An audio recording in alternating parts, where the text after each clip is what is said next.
All right, Larry Krueger here from the Pig and a Pickle Krug Show with a little 49er video. Peter King stopped by today with Mark Willard and Dan Dibley on 95.7 The Game, and we'll talk about what he said in regards to the 49ers coming up next. But first, we're brought to you by Pig and a Pickle, the best barbecue in all of Northern California. Check them out in Emeryville and Corte Madera. They're open 7 days a week from 11 a.m. till 8 p.m. or until they run out. Pig and a Pickle. Check them out. Go get the brisket chili. Go say hi to Damon and Mary. Tell them that Larry Krueger sent you. We're also brought to you by Marin Auto Glass, marinautoglass.com, 415-883-3030. And also this month, Sharp Corner Sports Cards and Collectibles, 205 Cypress Avenue in Pacific Grove. Call Anthony Catania at 831-521-5264. Also, valleyhillroofing.net if you're looking for a top-notch roofer in Northern California. Sometimes they're hard to find. I recommend Valley Hill Roofing at the highest level I possibly can. valleyhillroofing.net, 209-481-6851. The links to the websites for both companies are listed in the description. Let's talk a little Peter King. He stopped by today on 95.7 The Game, and there were a lot of really interesting aspects of this thing. A lot of really good content. I credit Mark Willard and Dan Dibley. They did a really good job interviewing him. We're talking today, though, about the 49er defensive coordinator position specifically. Why? Because Tim Kawakami from The Athletic tweeted out today on Twitter that the decision's coming soon. You know, what does soon mean? Maybe a day or two. He's just hearing rumors that it's coming soon.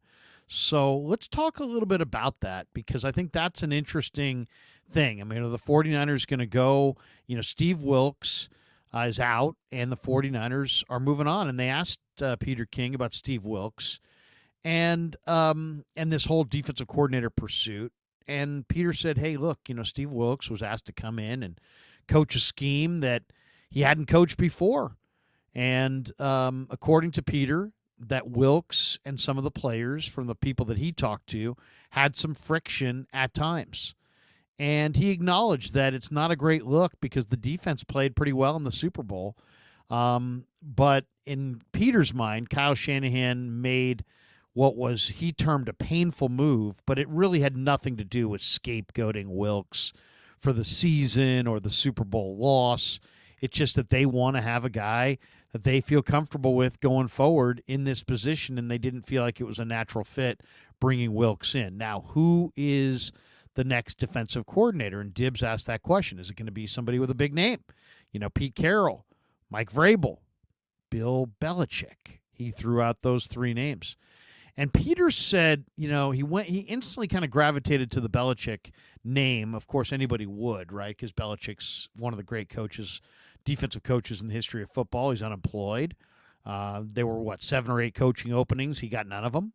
And it's hard to picture. Any football person with their weight and anything knows that it's hard to picture Bill Belichick yucking it up on one of these pregame shows for the next year. And he's not going to coach in college, and he's not going to be anybody's head coach. And he's coached every year in the NFL since 1975. But Peter King told the boys that 2 weeks ago that he had somebody tell him that Belichick really doesn't want to be a defensive coordinator and wouldn't take that job as a defensive coordinator.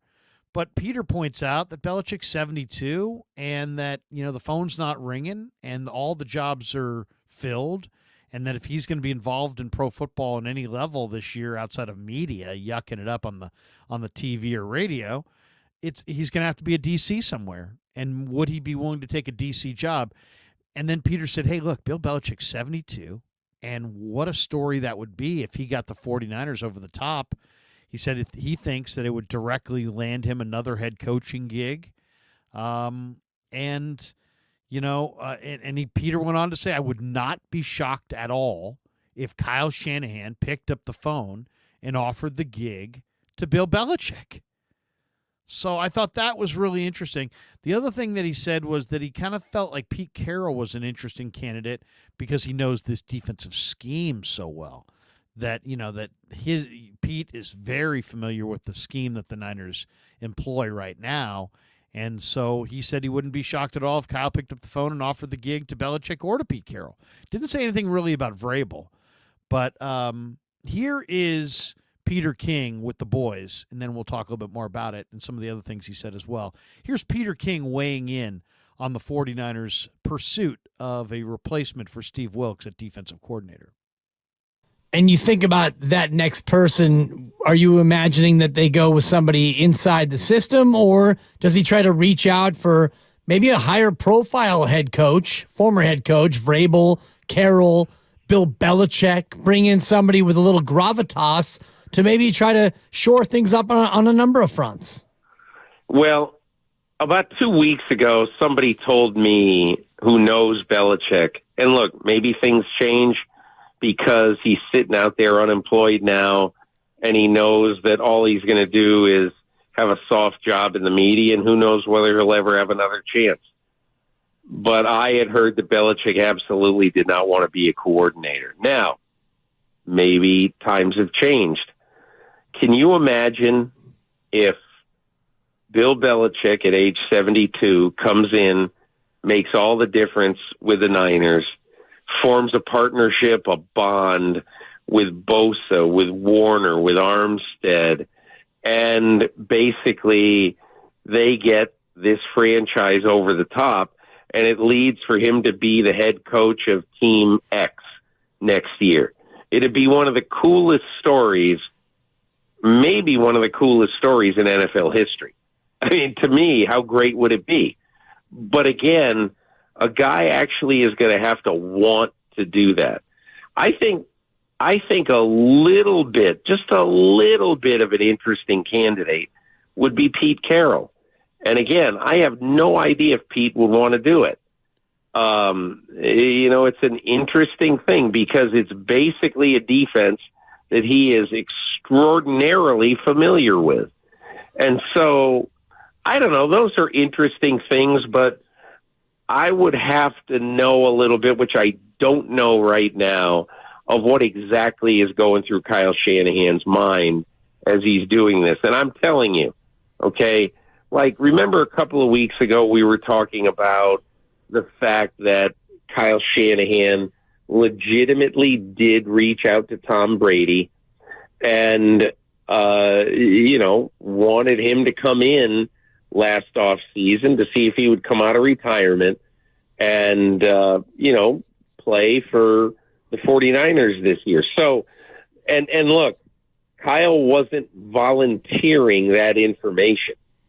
And probably nobody would have asked, the way I asked him on that drive to work a couple of weeks ago, nobody would have asked if Brock Purdy didn't volunteer the information to Nick Wagner before the end of the season. But again, and that's why I think I would not be shocked at all if Kyle Shanahan had picked up the phone and asked Belichick, hey, is this something you want to consider? Or to ask Pete Carroll, is this something you want to consider? Again, I don't know that happened, but a lot of things happen behind closed doors that we don't know until someone spills the beans about it. So there you have it, a little bit of Peter King talking about the Niners' next defensive coordinator and will it be Bill Belichick. He didn't just say, no, it won't be, or that's absurd, or that's crazy talk, or why the hell would you bring that up? He addressed it on its merit and, basically said that he's been asking around and that, what he's hearing is that he doesn't want to be a DC, but that was a couple weeks ago, and that he said he wouldn't be shocked if Kyle picked up the phone and offered the gig to Bill Belichick or to Pete Carroll.